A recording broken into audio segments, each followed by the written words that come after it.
سرود نلناغان حسين أخشر عبين حت أخشر سين بعدين شو الواسط يوم خذوا خنطوا جو حال بين جو خذوا لسات والبداش دينا بوسا أتسخوش دعنا تحشت شخواش تش أشتوي حال بين اللي لابون مثلاً ويمخ بوشارجة سالموس خيك دو آديان Hans halk van praat zo model Hans ook winst neer zoekt spatjas kan dat stoer hal وجرا غترا دارا ها ديال شو شقق مول ديش كيش نخ شو صاد وقت موتيجي دليل يسمو لي يتي الحمد لله تخوز موت بير حتى حجر المؤور وحال إغاشر ده ياخد بدي ديس خنت أخ ده اللي بيموق بيخش مسجد مارشال بيخش تقدو أجداد أمال دخاش بتشكي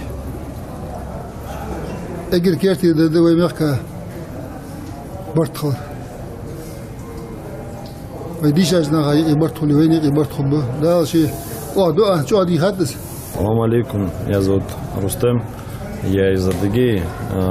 Свой первый хадж по воле Всевышнего совершаю с братьями из Ингушетии.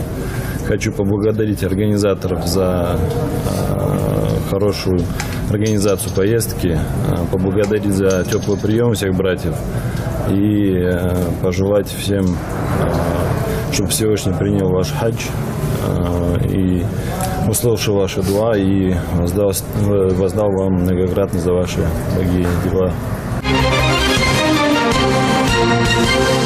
Павел Голдмастин дал мясо пажу пана шрейсивай захачу дикждален дали встречать его отдавай. Ну по хаджу ирсиметаля есть там тоже определенные шериховатости, но Хосхандер, но все равно были проблемы. Не досмотрели тогда по поводу и расселения, по поводу еще каких-то вещей. Ну, Сакму жалобы шханят намного проще. Но единственный там вопрос, там, я смотрел тоже ролик в интернете, может, с одной стороны, не надо было это делать, тем более паломники. Не то, что вообще, мне кажется, не надо было это делать. В интернете это все выкладывать, а потом на весь мир показывать. Я понимаю, что там есть проблемы, и приехали бы здесь, разобрались, а то, что в интернет заложили, от этого ситуация не меняется. Тем более в таких святых местах.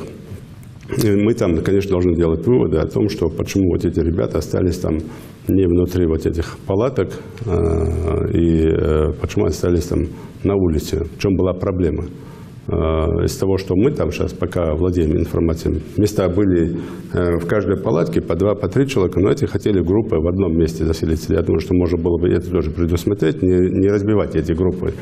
Хотя мы в этом году тоже говорили, постарайтесь сделать группы по 40 человек так, чтобы по своим интересам. Где-то молодые ребята сами хотят вместе быть, где-то еще, каждый хочет это, проводить время таким образом, чтобы было удобнее им, не откалываться от групп. И почему-то мы не сделали это. Я думаю, что в следующий хадж обязательно это тоже учтем и все выправим. А так и организаторам спасибо, и всем, кто работал, спасибо. И особенно хочу сказать там руководству Королевства Саудовской Аравии, которое каждый год, с каждым годом создает все условия, просто комнатные условия для того, чтобы наши паломники, не только наши, вообще все паломники мира чувствовали себя удобно и во всех местах, паломнических местах, которые там есть в Саудовской Аравии. Дал хожу Павел Дол, там мяш больше захочу выйти.